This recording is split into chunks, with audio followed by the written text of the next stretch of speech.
no such thing as too many board games. Welcome to our 2016 wrap-up. We're going to walk you through Aussie designed games from last year. And show you what you should be adding to your game collection. Let's do this. COGZ is an addictive strategy board game set in a mad scientist steampunk world. Someone has broken the scientist's chromatic contraption. Players must rebuild the device in the way that they think is best, competing with each other to be the supreme genius. Designed by Wesley Lamont, this game is for 2 to 6 players and takes about 30 minutes to play. Will you work well with others and spoil your opponent's segments to claim victory? This is really fun. It's also good for those who like adding variations to their gameplay.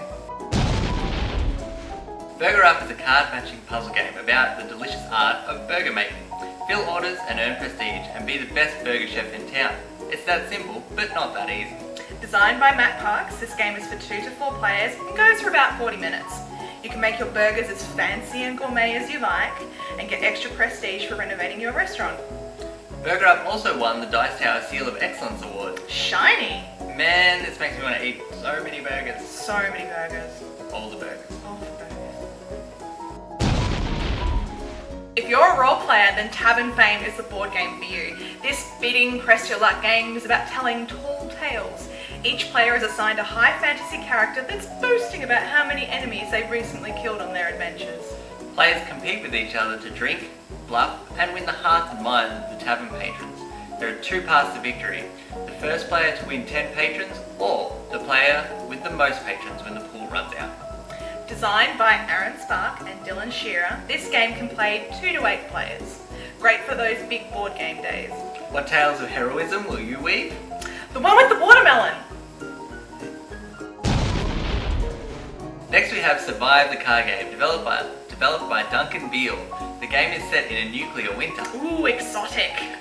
If you like that. Yeah. You're a small band of survivors attempting to do whatever it takes to outlive each other. The game is divided into rounds, and each round is divided into 2 phases, search and negotiation. The search phase is where players engage in a combination of card management and press your luck mechanics. In the negotiation phase, players trade with each other, try to be diplomatic, or just fight.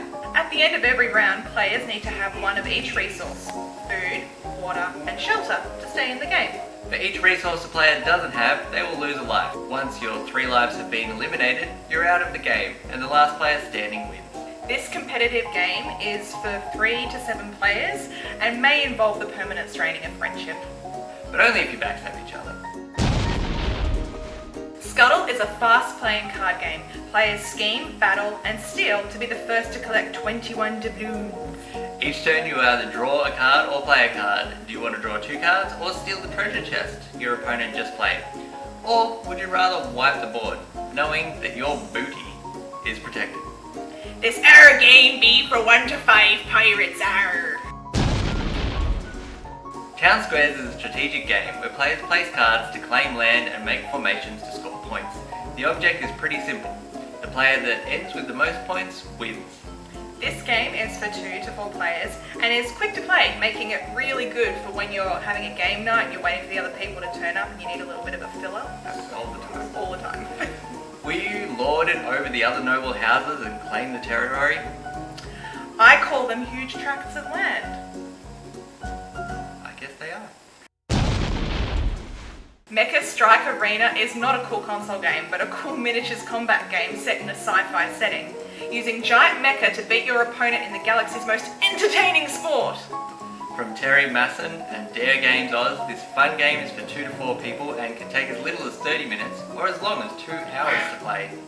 This has a cool cinematic feel to it and has the wealth of customization options available, more than you would typically get out of a casual miniatures game. Plus, minis. Minis! So many minis. In No Fish, you and your fellow fishermen are having a whale of a time on the high seas. The fish are literally jumping into your boats. So many fish are landing on deck that your boats are beginning to overload and capsize. That's not good. The only way to tackle this fishy situation is to release all of the fish that you've caught before you take a trip to Davy Jones's locker. The winner is the first fisherman to release all their fish. Good luck, and may the COGZ be ever in your favour. Aha! Did we mention there were a scale of fish-related puns in the rules book? You'll want to tuna into that. Did we miss your favourite Aussie game of 2016? Let us know in the comments below. And be sure to like this video. And subscribe if you want to hear more awesome board game content out of Australia.